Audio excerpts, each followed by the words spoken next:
Join us for an exciting session about how I grew my jewelry brand Best, both locally and abroad. My name's Rebecca, and I'm the founder and CEO.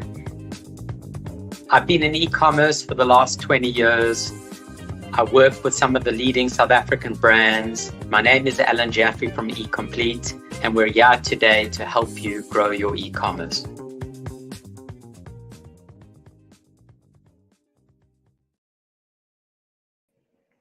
Good morning, everybody, and welcome to another episode of Fast Forward Series, Season 4. I'm your host today, Nastasia Dux, and I look forward to taking you through this very exciting topic today, also a passion of mine, which is e-commerce, and particularly e-commerce for small businesses. I'm pretty sure if you're joining today, this is something that is super relevant to your business, either because you're thinking about starting this journey, but might be a little bit intimidated, or you have already started your e-commerce journey and you may want to get some tips from some of the industry experts like Alan and really great entrepreneurs themselves like Rebecca in terms of how they use and see e-commerce and some of the opportunities within that. So if you are new here, Fast Forward Series are events, online events that we have of this nature, to bring all of these relevant topics to you, our SMEs of South Africa, so that we can help you run and grow your business. So if there are any topics, questions you may have, or anything of the sort that you would like us to bring into Fast Forward Series, please use our platform to engage so that we can obviously assess this feedback and bring you the most relevant stuff today as well. For today's topic on e-commerce, we'd really like you guys to engage in the chat. It's not very often you get to ask industry experts like Alan, who runs a company called eComplete, proficient in running e-commerce end-to-end, and Rebecca, who's actually taken her business global. She's the owner of the brand called Best, South African born, but has gone international. It's not every day that you get access to be able to pick their brains. So please, if you do have any questions for our guest today, use our comments chat. We will be monitoring it on the side. I myself will be monitoring it on the side as well.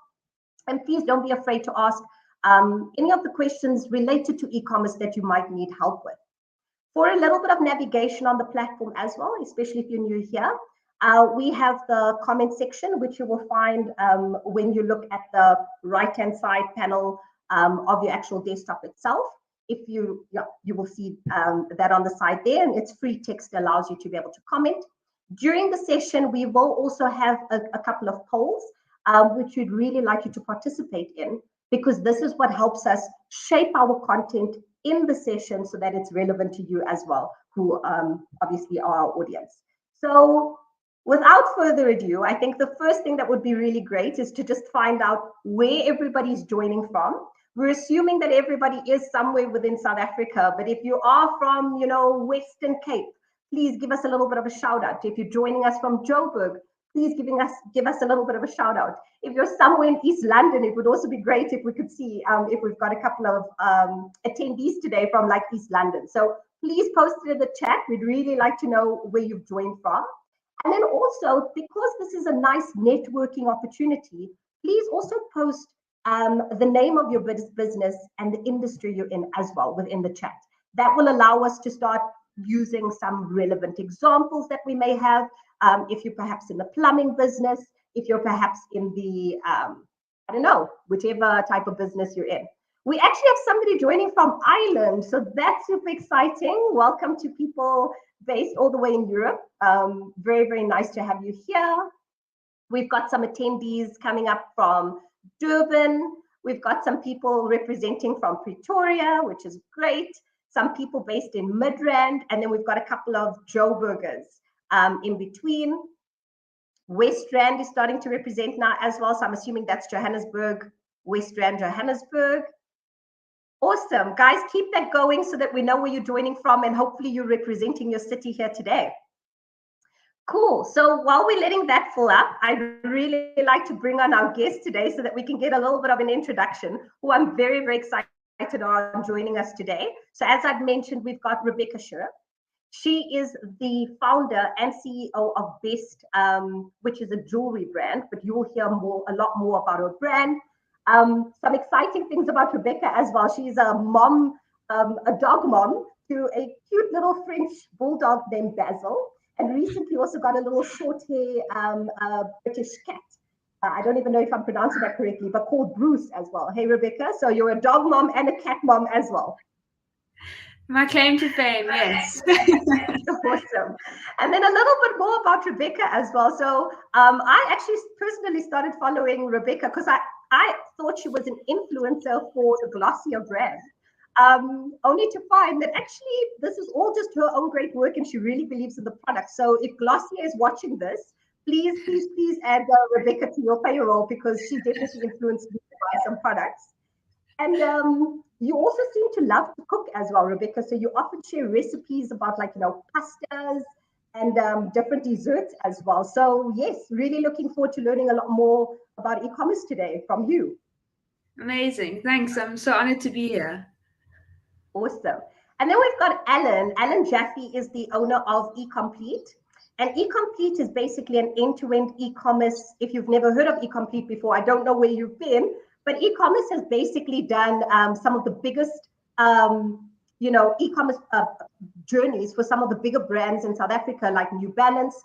Alan, are there any of the other bigger brands that you would like to refer to as well? Yeah, well, firstly, lovely to be here. Very great or cool opportunity. Some of the other brands we run, anyone from a Pick and Pay clothing, a Dial-A-Bed, Russell Hobbs, YDE, a lot of very nice retailers. Okay, cool. That's good. So guys, I've got a little bit of a technical glitch that's hitting me at the moment. So I'm going to go offline for literally 2 minutes. But I think what would be really great is to start, Rebecca, with yourself, giving us and our audience a little bit of an introduction. Why Best? Why did you start Best as a brand? And I will join back shortly. Amazing. Okay, great. It's really such an honor to be here and to be able to share my journey with you. I hope through this you learn and we can learn together with questions you have and to share with Alan. Why I started Best. I mean, there's a few reasons why I started it, and I think the main one, and I think it's a nice link to Nastasia talking about Glossier. I've been a huge fan of brands, international brands, and following them and actually engaging with their products and seeing the power they have to really make a difference. I think big brands really do have huge power to do negative things and to make you feel less than and to make you need their product more than you actually do. And then on the flip side, there's brands out there that are really trying to make a difference while selling a product. So for example, a brand I really admired and was a big catalyst for Best, Outdoor Voices in America. Their messaging is, it's an athletic wear brand, and their messaging is wear our clothes and just do something. So don't be the best athlete. You don't have to be the fastest runner. Just put on our clothes and move your body and just do the best you can. So that was actually engaging with those brands, buying a few of their products and seeing the impact they had was a big catalyst for me. So that coupled with, I'd studied architecture and really didn't want to be an architect. So there's nothing quite like the fuel of doing something that you don't like and needing to change your future. So that was a big one. It was both of those things.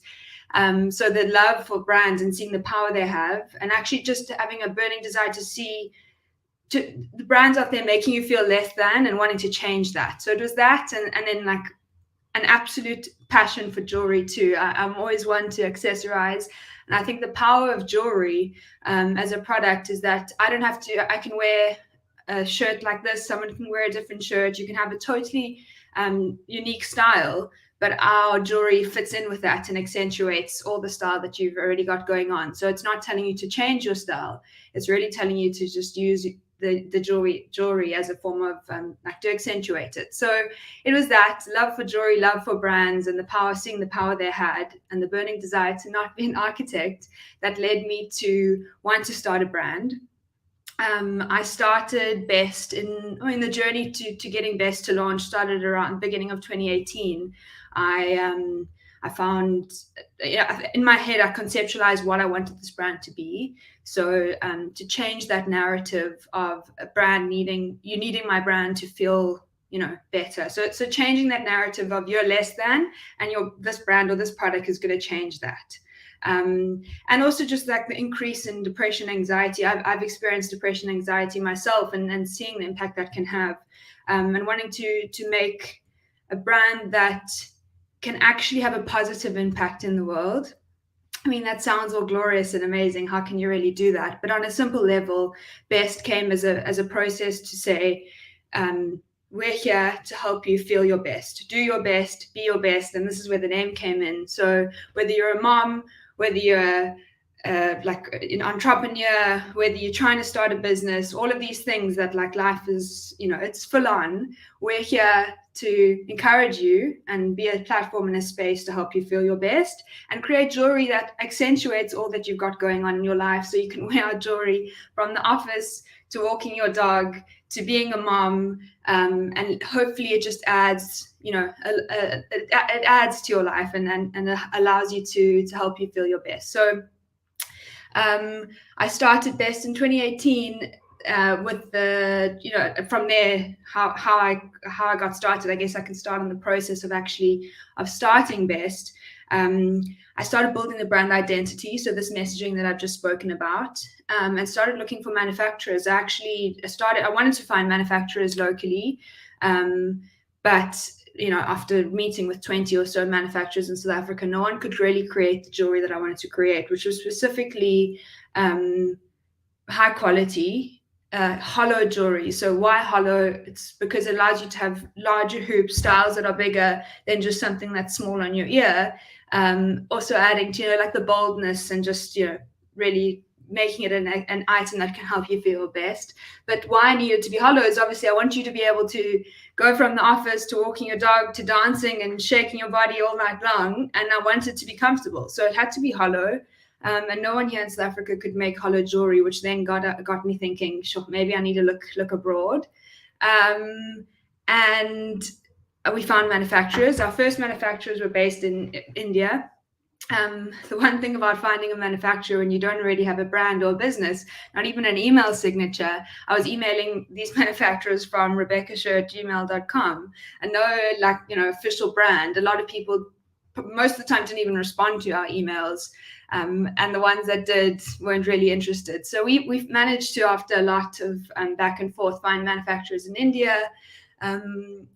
The one thing that came from studying architecture is that I could do some 3D modeling and some drawing. So I drew the ideal, jewelry collection, which was initially 8 styles, and got these manufacturers in India to start sampling them. There was back and forth. And while the sampling process was going on, I was then building the brand and building the brand identity. This was the most exciting process for me because I could really take all those brands that inspired me, like Glossier, all these brands that I engaged with, and try to make a brand aesthetically and with meaning that could fit in amongst those brands. That was the goal. That, if you were to see a BEST logo and next to a Glossier logo or an Outdoor Voices logo, that it fits in seamlessly and it doesn't look like it's a brand from South Africa. So that was the goal. Daniel Tingchang, who is one of South Africa's leading designers, designed the brand identity with me. And during this process, we were sampling back and forth. I never actually traveled to India. It was all done by, Zoom calls, sending samples here, I'd assess and change and send back. And eventually we came to a product that we were happy with to go live. So the brand identity was built. We photographed the products.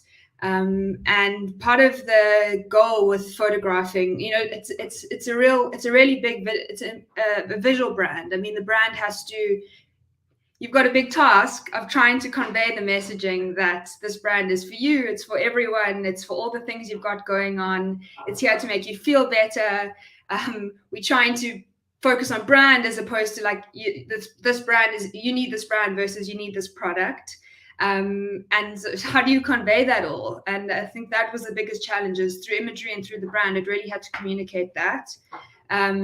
We decided to shoot the images we used a photographer who shot we didn't use models. Basically, we used everyday people who loved what we were about and loved the messaging we were about. And I think this is where the authenticity comes in. When you look at the people who modeled for us, Friends of Best, you can see that they are aligned with our messaging because they've found us, and that really comes through. So we photographed Best, and we photographed all the products, and started our online store. We built our website on Shopify. So I think this is maybe where Alan can come in with his expertise. You have this, wow, you need to start an e-commerce. You want to start an online store. How does that look? What do I build it on? There's so much to it that I think the beauty of being an entrepreneur is that you really have to tackle and learn all of these things very quickly, and sometimes fail. But ultimately, you really grow. So we chose to build our website on Shopify. I think a big reason why we chose Shopify is I would look to these brands that I was emulating, Glossier, I mentioned before, and I see what they're using. What are they building their website on? A lot of them were using Shopify, which to me was then like, okay, this is the one. You create a Shopify account and you're like, okay, so now what?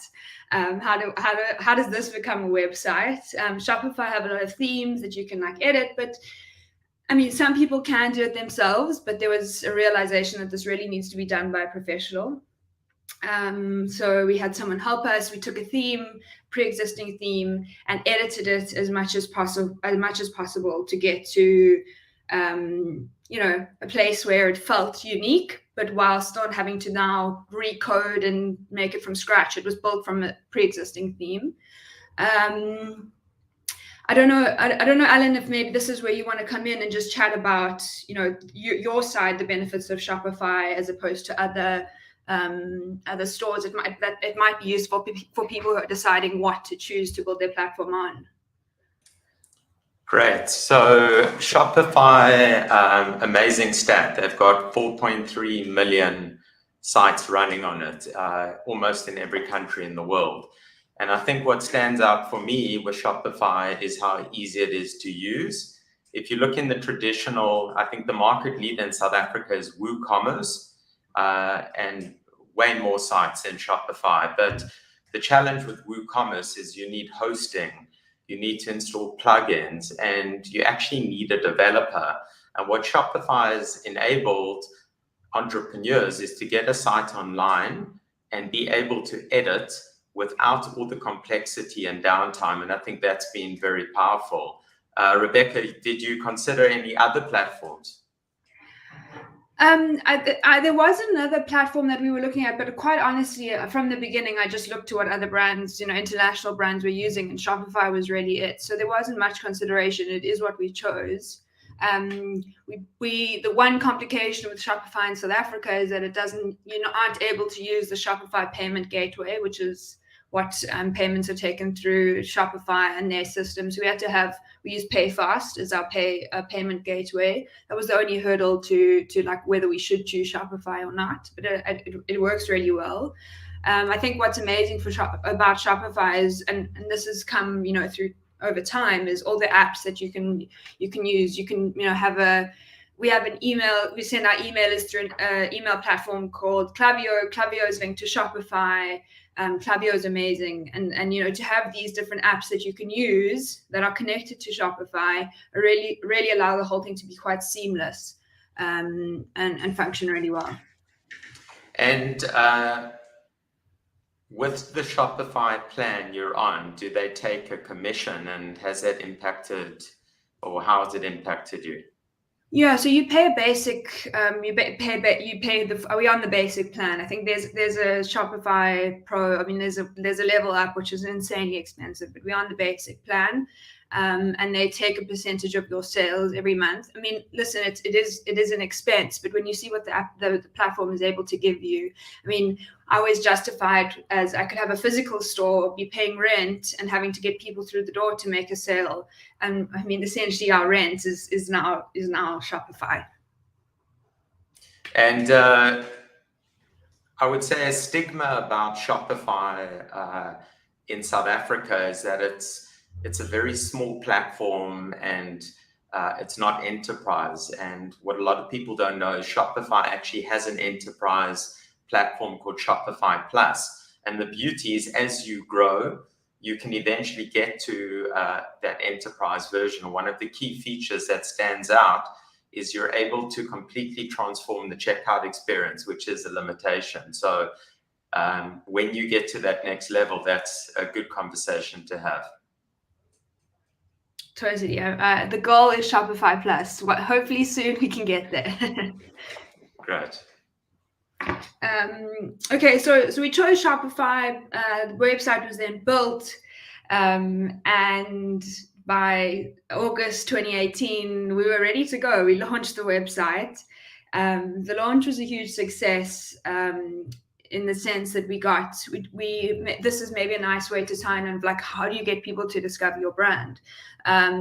As I reached out to, influencers or people. I tried to befriend as many people as I could, in an authentic way, not saying like, please just promote my product, just like, I really love what you're about. And I did. I found influencers or people's content creators that I really aligned with their messaging, what they were putting out there, and reached out to them and said, I've started this brand and this is what we're about. I'm going to send you some product. And if you love the product, please, if you want to share or give a shout out, it would be so appreciated, but nothing pushy. I try to make it as authentic as possible because it speaks to the brand, but I think that's how you build long lasting relationships. So I built some connections with some influencers, and when we launched, I got them to share and get excited about the launch, which was definitely helpful in our initial, getting yourself out there. There's a lot of noise that you have to cut through, and social media is amazing because it allows people to discover you, but on the flip side, you're competing with so many other brands. You're competing for space in someone's social media feed. Like, how do you make an impact and get people to actually follow? And then the next step is, how do you get them to actually get onto your website and engage with your website? So that was a bit of a process. I mean, we had people coming to our site initially, and it really was great. And it was a great launch in the sense that we got the feedback. We got people coming to the site and people saying like, wow, this is an amazing brand. And it was exciting for me because obviously there was a lot hinging on it, and then to feel like actually the launch was relatively successful. But the next thing is, okay, you've got this noise and you've got people coming to your site and people seem excited, but like, how do you actually make those people take the next step and purchase your product and trust your product? I think e-commerce, it's a fact. E-commerce is like 10 years behind the rest of the world, maybe even more, on on a trust level. I think people notoriously don't trust online as much as they did. I think COVID, it was a blessing and a curse. I think the blessing that came with COVID is it forced people to really go online, purchase, and see that their order would come to their door, and that it would debunk those myths of, am I going to get my order? Is this a scam? So e-commerce is growing. I can definitely see it's growing. As we grow, I feel like there's an upward spike in like e-commerce growing. I'm sure, Alan, you can testify for that. So yeah.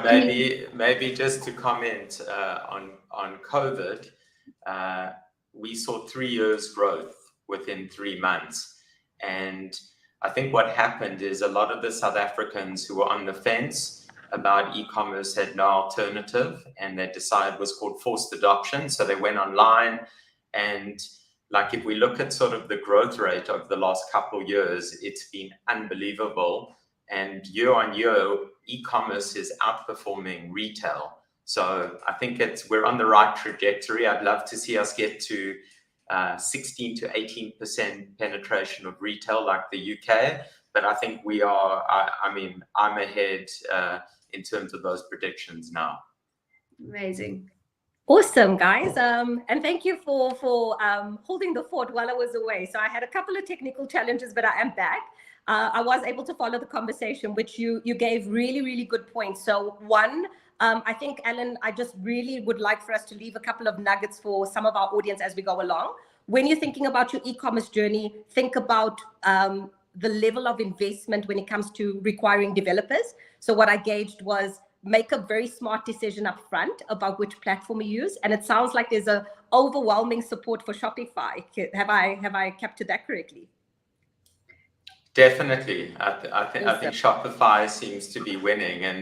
And maybe just one other point, hopefully it's a nugget, but before you launch, I think there needs to also be a lot of like sort of analysis on what is the right business model, who is the competition, because launching a product where you've got 100 competitors, it's very, very hard to compete. So what Rebecca's done, which is amazing, is a point of differentiation, and her product, after chatting to her, she has so many customers coming back, that repeat business. And that's what any business should also look at, is what's their ability to get a client lifetime value, clients that refer friends, clients that come back.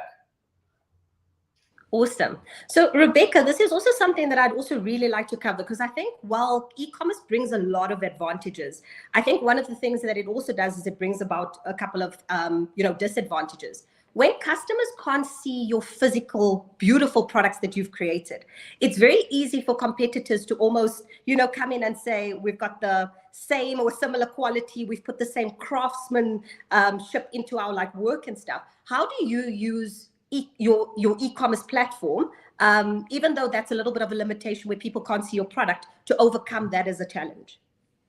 Great question. I'll just now take you through our site, and maybe I'll show you some points of how, things that I've made it to build trust and to make it compelling. But I think a big element is the importance of brand building. And why I say that is we put so much emphasis in building a brand, and that we a brand first, product second, which, initially you think, oh, how does that make sense? Because you need to sell the product, but the real value in that is that you build, as Alan said, brand loyalty. You have people who are attaching meaning to this brand, which is what I was trying to do and what I was getting from all these international brands. And that I'm coming to your website, or I'm engaging with your brand, not necessarily for the product first. It's to have, get a feeling for what this brand's about. Our social media is not just pushing product, it's pushing meaning, like Mondays are hard days.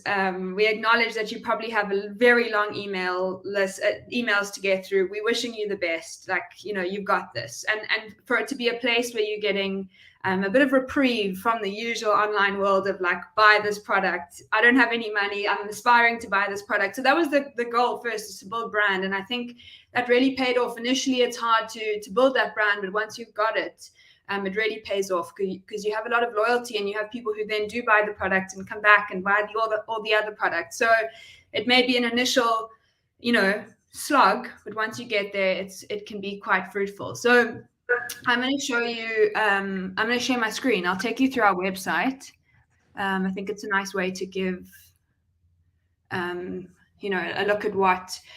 I think the two things that happen, you've got someone who comes to the site. How do I engage? And this, another caveat is that our website has evolved over time. I think you launch it thinking it should look a certain way, and then you think, oh, actually, this button, we added bestseller here because we needed to let people know that this was the best thing to buy, and we needed people to engage with the site. So for starters, when you land on our site, we wanted the color to be a big feature. So I think you can engage with a lot of jewelry brands where you've got it's quite muted tones, and it's focusing on product as opposed to the brand. So I think when immediately you hit our site, you get the feeling of like feel good jewelry that fits onto anyone's style, any type of person. So that's what we are trying to achieve here. And the biggest challenge was, you've got this product that you think is amazing, and if I may say so myself, it really we found manufacturers. We've since changed from our Indian manufacturers to manufacturers in Thailand who are really world class, and our product, they manufacture for very big brands around the world. So we have the knowledge that our product is the best.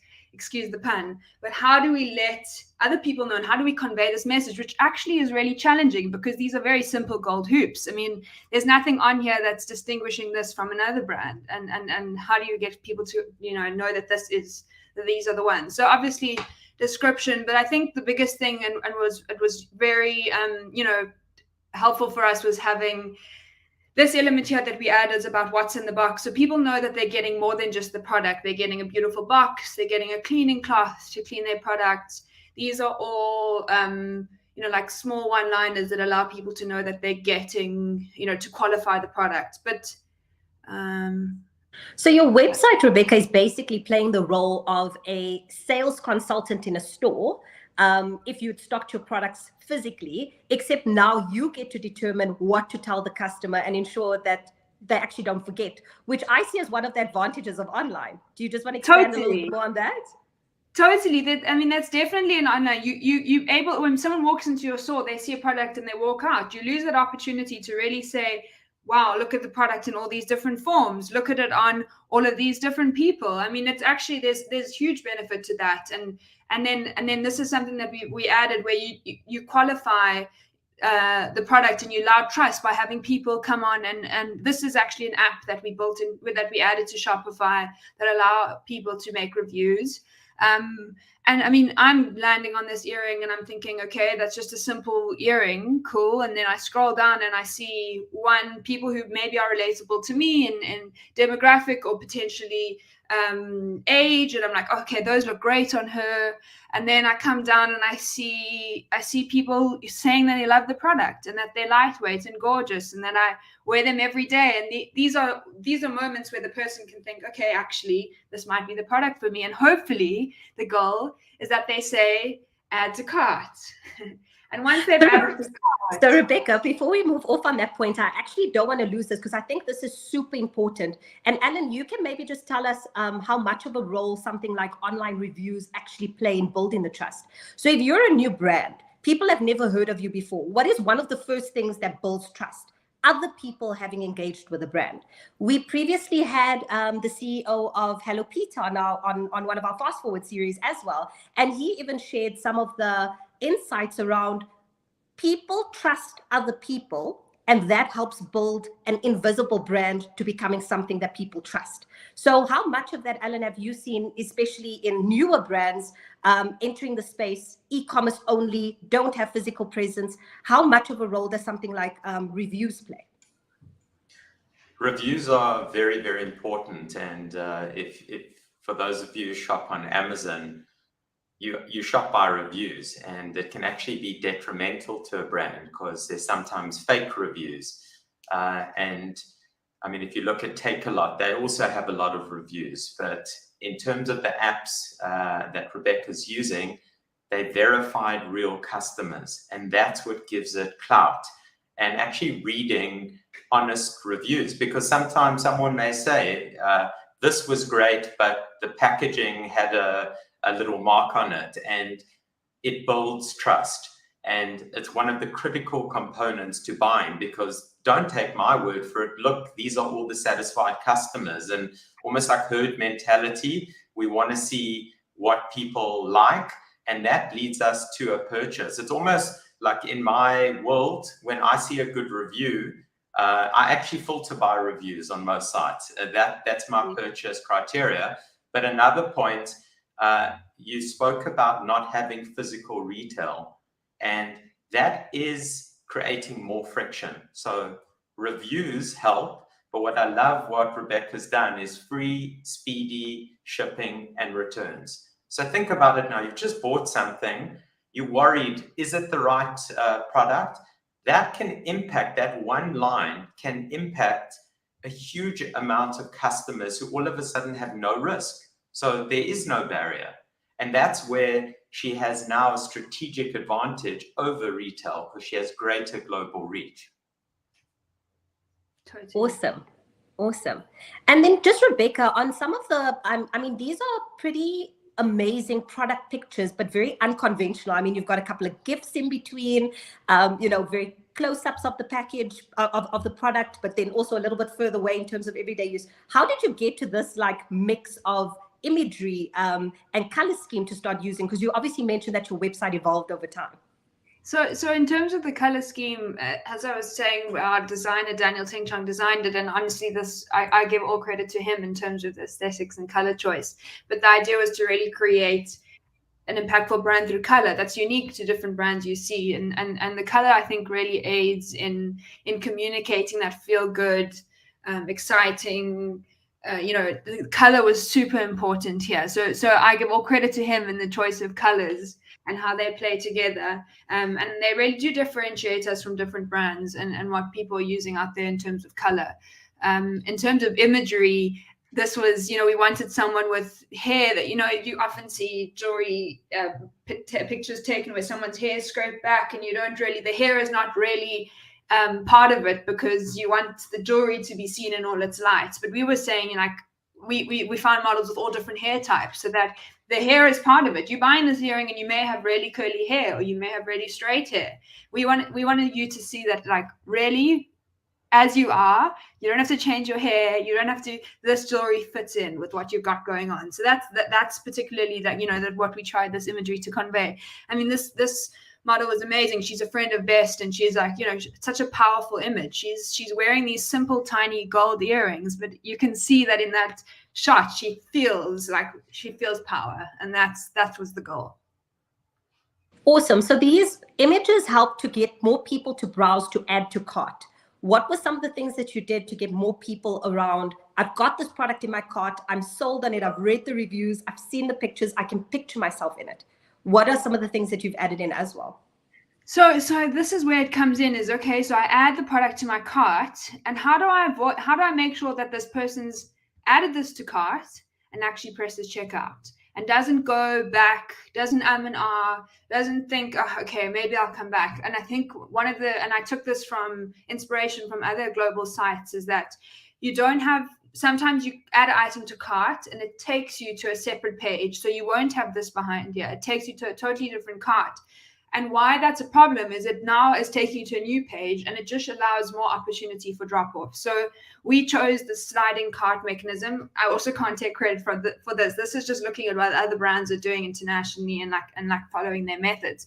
But you have the sliding cart that pops out, and in the sliding cart, the point where you press checkout is not you have to scroll down, find checkout, another opportunity for drop off. You get the person to see the button. It's all very clear here what's in my cart, and I press checkout and I go to the next page and I put in my payment details and I pay. So the goal was to make it as easy as possible to pay without, to get to the point where they're paying without reconsidering. This has actually been a really, really fruitful banner for us. We added this in where someone can very easily just add scrunchies to their cart, increasing their cart value, selling something that's a little bit cheaper that they can add to their order. And you won't believe how many people just add a pack of scrunchies in because they saw that banner. So things like that help increase your cart value. And then sweet things like this. We thought, you could just say if you've qualified free shipping, but we thought, woohoo, you've qualified for free standard shipping, making it fun, making it exciting. And then, if this is not in here, for example, we take out the quins, it'll tell you how much you need to add to your cart. So maybe you want to get free shipping, so I'll just double up on the scrunchies, and then I know I get free shipping. So these are all tactics that really help increase the cart value and get people to make a sale. So that's on a cart level.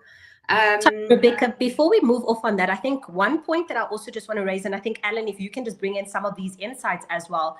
South Africans use their mobile device pretty much more than other parts of the world, especially when you compare it globally. So when you're designing e-commerce journeys, it's important to see a beautiful website when you're looking at it on your laptop, but also more importantly on people's phones. How easy is it for people to find that checkout button, the add to cart button? How much of a role does mobile first design play, Ellen, in driving conversion rates? Because I sometimes think people don't put enough emphasis on that. It's massive, and unfortunately, it's an afterthought. So you should go mobile first. For some of our clients, more than, in some cases, 75% of all their traffic is from mobile. And what you find is the conversion rate on mobile is sometimes half, if not a third, of what desktop is, which means you actually need to work a lot harder. And I think with Shopify, when you're comparing sort of desktop to mobile view on a responsive site, you should also just, immerse yourself as a customer. Can I search for a product? Where's the call to action button? But I think the key thing is simplification, that you don't want a user to scroll all the way down. With my fingers, I like to see 4 little buttons, 4 categories, but the Shopify experience, especially on mobile, is very, very good. And that's the beauty, is you're not reinventing the wheel. You're getting a solution that works. But depending on how you design it, if you're going to use the theme, I think it's important just to compare the different versions of what is displayed on mobile versus desktop, because you can restrict certain elements. But I think the key is simplify it. Awesome. And I just want to see, Rebecca, are these some of the tips and tricks that you've been using for Best as well as you've been optimizing your website? Yes, definitely. And I think when we were designing the website, I mean, as soon as you've designed a page or you want the page to look like this, you may not have images in yet, but you can on Shopify click mobile to show you how it would perform on mobile, how it would look on mobile. So that can change your decision on whether actually this design, it may look nice here, but how does this perform on mobile? And I think it was a constant pull between the two. We never just designed this and then went and made sure it looked good on mobile. It was a constant move between the two. Awesome. So now your product's been added to cart. They can find the checkout button very easy. You've enticed people around free shipping, or try to get them to add more products so they can get to free shipping. What are some of the other things that you've added? I see a little bit of a promo code as well. How does that work in your business? So one thing that's really generates quite a lot of, promotes a customer to want to make a sale is our sign up to our newsletter. And there's a huge benefit for that, obviously, because if we get them to sign up to our newsletter every week, we can send them emails to talk about our brand or what we're selling and really build that trust and long-term, have them long-term as a customer. So our goal is to definitely get them to sign up to our newsletter, and to entice that, we give them 10% off on every order. So I'll show you here. Normally there's a little pop-up that comes up here, but because I've been on the website a lot of times, the pop-up doesn't come up. But you can subscribe to our newsletter here, and when you press subscribe, it puts you into a funnel. So we use an app called Klaviyo that helps us, create all these flows. And when you put your email address in, you'll be sent 3 emails consecutively, 2 or 3 over the course of the next week and a half, which sounds irritating, but we've tried to make it that it's value add. So the first email would say you've left X, this and this in your cart, don't forget there's 10% off, use your code and you can get this product now. And if that doesn't work, then the next email they receive is, this is what we're about as a brand. Here's some bestsellers. This is what people are buying. This is what people are saying. We share some reviews.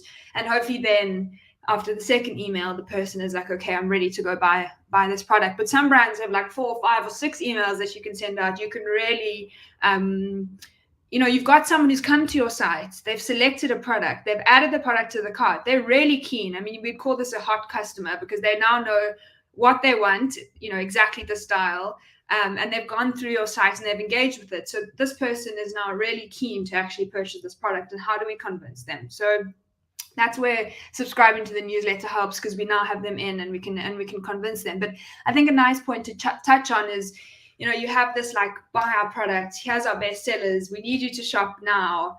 But how at the same time are we balancing this messaging of really wanting to be a brand that's not only product focused, that's adding value beyond just product. And what we've tried to do with our emailers, and I think it's really well received, we have some really, really good email stats on open rate and people actually engaging with our emails as opposed to what the median is. And I think a big reason for that is our emailers are not just product focused. So some days, last week's email was really fun.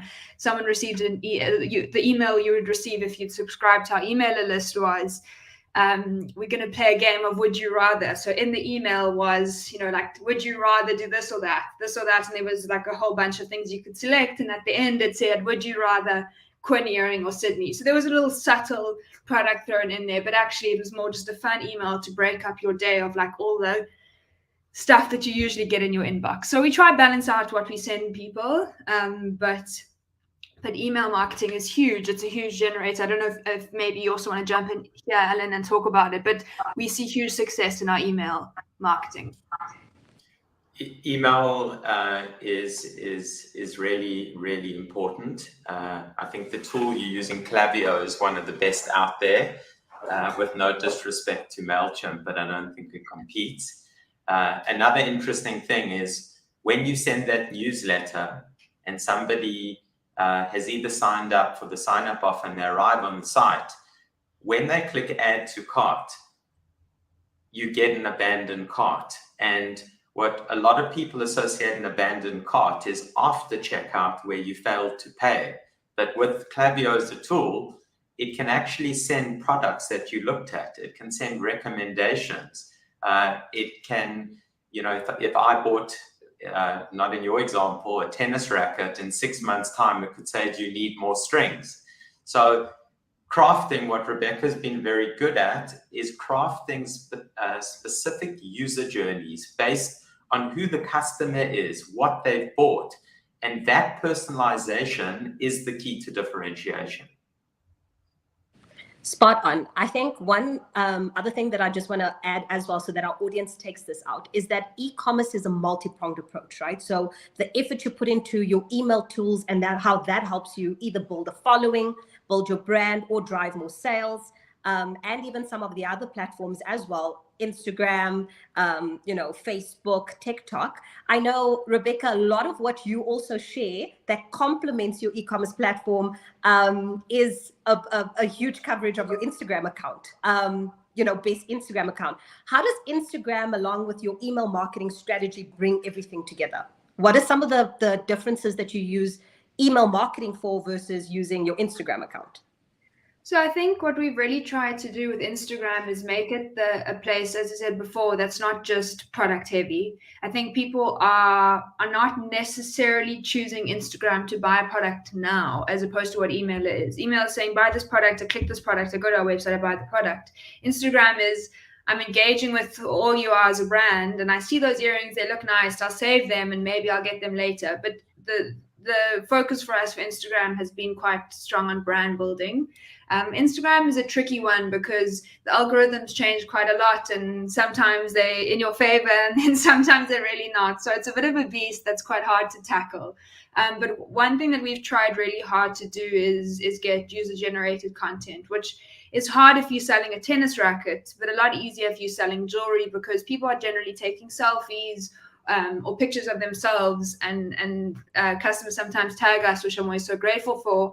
And then we have, we reach out and say, we really love this image of you. Do you mind if we use this for our Instagram? And then all of a sudden you've got jewelry on real people that we can then use in our Instagram to sell. I mean, you also see on Instagram that I feature a lot, mainly because sometimes you end up being your own model. You're building the website, but you're also sometimes the model. And all of these, video is huge. I try filming myself with earrings. It performs well, but Instagram is quite a difficult beast. But we do try keep every day engaging with someone on social media, and we create links on our stories to the website, try getting people onto the website. But I see Instagram more of like a brand building, a brand as opposed to product. I think that's where Instagram's strong on. TikTok, we just started engaging with TikTok. I think as a small business, there's only a few of us on the team. It's hard to do all of this at once, and hard to master TikTok, master Instagram, master email. It's hard to do it all, but we're trying to have all our fingers in the pie. TikTok is actually a beast in itself that I believe has been huge for businesses, and I think we're hoping to get maximum use out of it one day. We're trying to slowly, but these are all channels that allow you to show your brand in a real way. So not hard selling product images, but like jewelry on people. And I think that's where it's part of its huge success can be. Awesome. Guys, I just want to take it slightly back to topics around shipping. I think delivery and the fulfillment process is like a beast when it comes to small businesses and them understanding it. So there is a question around drop shipping, but I just think, Rebecca, if you can maybe just share a little bit about your journey on One, locally, how you solved for, your shipping process of your process, because even though your product is quite small to ship, it is quite expensive items, right? That you would need to deliver. And then I think, Ellen, if we can just cover the topic of drop shipping secondly. What is it? How does multiple fulfillment kind of streams actually help you grow your business as well? So Rebecca, first with you on your fulfillment process. So I guess we've tried and tested both models. We started with me fulfilling myself. Orders would come in, I'd fulfill them. We have a courier company that we use called Primetime Express, but there's so many courier companies that actually now have plugins to Shopify. So when an order comes in, it pulls the order out. You can print the waybill and attach it to the box. It's actually quite easy to do. But with increase in orders, it was hard to manage both. So we started with that, and then we moved to a third-party warehouse who started fulfilling our orders, which we no longer use anymore, because I think what's difficult, it's great for tennis rackets. I keep using that product example because it's, you pull it from the shelf and it doesn't have a beautiful box with tissue paper and a sticker and a card. We try and add value to our shopping experience, that when someone opens the box, they're wowed before they even seen the product. And it's quite hard to get those finer details with a third-party warehouse where they've got hundreds of products going through. It's really beneficial because it obviously allows you to not have to employ someone full-time. They're managing the team, they're managing couriers, which can be difficult to manage and handling it. But we unfortunately found that there was just a level of detail that we weren't quite getting, which was important with the high value product that we were selling. So we now do fulfillment ourselves again. I initially started writing a note to every customer. Everyone would get a note that said, like a customized note, so-and-so's name. Obviously, it was amazing at the beginning, but it's also hard to manage as you scale. So now there's, set standard messages that I've written that just get sent out in every box. So there's a way to make shipping and the product experience really special, which qualifies the product that they're opening, but also thinks, actually, I want to buy more, or I want to buy this as a gift for someone. So from an aesthetic perspective, there's a real opportunity to make shipping amazing. Awesome. And then Alan, just around like drop shipping. So firstly, what are the different types of fulfillment processes an e-commerce store could use? And then more in particular, what is drop shipping? So maybe starting back to front, drop shipping, you've got a beautiful e-commerce site and you've got thousands of products, but all those products are fulfilled from third-party sort of wholesalers or distributors. Now, it's very popular in the US, and a lot of people in South Africa are trying to do drop shipping from the East, from like AliExpress. But what Rebecca just touched on right now is the Achilles heel, is the customer experience. So all of a sudden you've got a third party, someone in the East who's handling your fulfillment, and the customer calls you and says, where's my product? You can't say, well, it's my third party drop shipper in this country and I'm waiting on them. You've taken payment, you have to take ownership. But in like not using too many suppliers and having sort of a scenario where the order is placed, it goes straight to a third party who's actually in charge of your fulfillment, who sends it to the customer. You and the customer have full visibility and tracking. In that model, it can work very well. I don't know why, but my Instagram feed is flooded with how to retire being a drop shipper. And I've done a lot. So I don't know. I am intrigued, but I think there's a lot of challenges. Awesome. And then also just, Alan, you touched on earlier, one of the advantages that Rebecca has on her site is that she offers free returns. And I think for a lot of small businesses, this delivery process is probably one of your biggest costs. Rebecca obviously touched on investing in making it a beautiful experience. So you still do get that, but that obviously comes at a cost, and including if you're offering something like free returns. Is this something small businesses getting started with e-commerce should consider? Because like, how important or not is it in building up a good customer base? So it's a great question, and it's actually counterintuitive because you're a small business. Are you crazy? Why should we give free shipping, free returns? We're going to be bankrupt if this continues. But I've experienced a real world example of a very big brand who was reluctant to offer free shipping. And the minute they offered free shipping, their sales went up, and the proportion of cost, call it lost, because they had to cover it versus the gain exceeded it by 3-1. So same thing applies for returns. I mean, fashion, 12 to 14% of your orders are returned. But Rebecca, I would assume in your business, it's not 14%, it's probably very low. So It is low. Yeah, exactly. So you're offering, it's almost like an insurance policy for the customer. And I think for small businesses starting this, what I would recommend is, number one, don't offer just free shipping. Offer free shipping over a certain value, which I think is important. Number two, in the South African market, there are courier aggregators now, which means they use all the different couriers.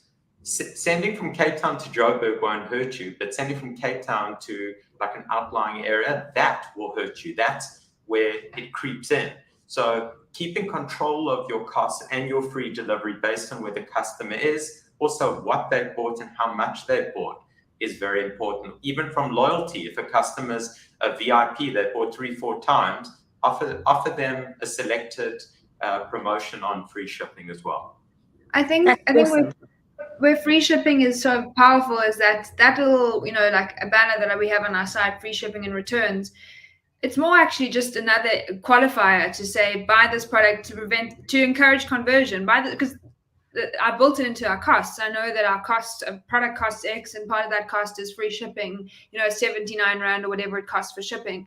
It's built in. But the free returns, I was reluctant at the beginning, because now you're paying 79 Rand to send it there, 79 Rand to send it back. But your return rates are so low that when that does happen, if you divide the amount of returns by that one time you return, it just encourages person. If I'm doubting whether the size is going to fit me, let me just buy it. 9 times out of 10 they love it, but let's give them the option to return it. Awesome. That is so powerful. And I think, Rebecca, one thing that I was very excited about was seeing your business not just going like national, but also going like international.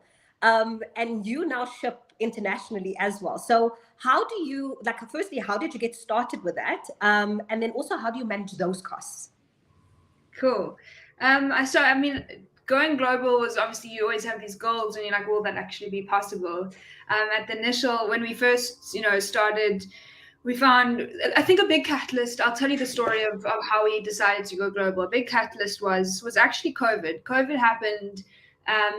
E-commerce stores were closed. We couldn't shop online anymore, which has its own, story. Maybe later I can touch on developing how we developed the best blog, and it's linked to that. But you can't sell your product anymore on your site. Our manufacturers in India were really, really taken badly by COVID.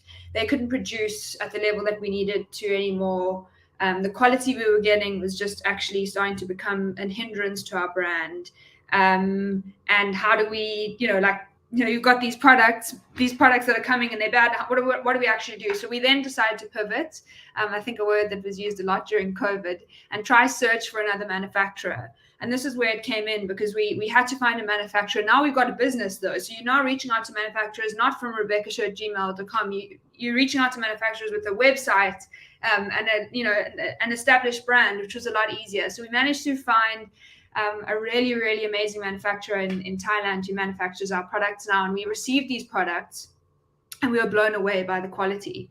And the quality was really world-class. And that's what actually got us thinking, you've got this world-class product. How do we get it to the world? And I'm aware of time, but a quick way we managed to do it was we found a fulfillment warehouse in Ireland. I see there's someone joining from Ireland who we sent our product to. They housed our product, and we have an online store in Europe that when the product comes in, goes to the warehouse then pack it and send it. So that sounds quite simplified. Obviously, it was quite a process to set up, but it's doable. It's definitely doable. Awesome. So Rebecca and Alan, we could carry on this topic for ages. I mean, we've tried to capture some of the questions, and I think all the questions we couldn't get to, we will ask yourselves, and in the post write-up definitely include it.